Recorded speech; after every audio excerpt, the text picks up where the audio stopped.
bringing Israel to the world. This is IBN News. With News of Israel, I'm Susan Michaels. The main political parties in Israel, Likud and Blue and White, have agreed that if Israel does indeed hold a third round of elections within a year, they will take place on March 2nd of 2020.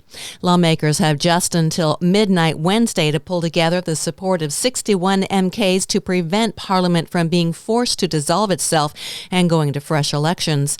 Neither Likud leader Benjamin Netanyahu nor Blue and White leader Benny Gantz were able to form a coalition government following the last election, which led to a 21-day period which opened the door for any lawmaker to propose another political leader to form a government, providing the nominee could bring together 61 members in support.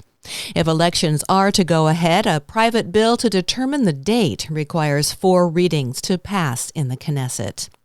A number of unknown vandals punctured tires of about 100 vehicles and spray-painted racist slogans on cars and houses in an Arab neighborhood in East Jerusalem. A security camera filmed the actions of the perpetrators, but police have not been able to identify them yet. Statements such as Arabs equal enemies and no place for enemies in our land were found, and one resident of the neighborhood said similar harassment has been taking place in the area for several months now.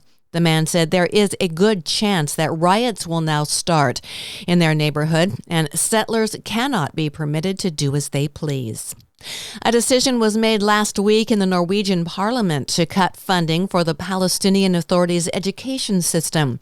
Coalition lawmakers say the move was due to evidence of the existence of materials inciting violence, terrorism, and martyrdom in school curricula across Palestinian territory.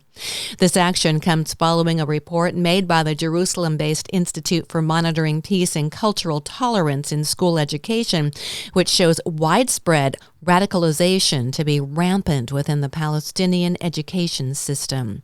And 1/4 of Israel's population is reported to be living in poverty, including over 1 million children.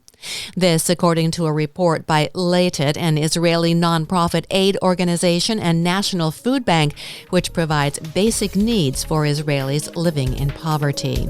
I'm Susan Michaels. IBN. Israel Broadcast Network.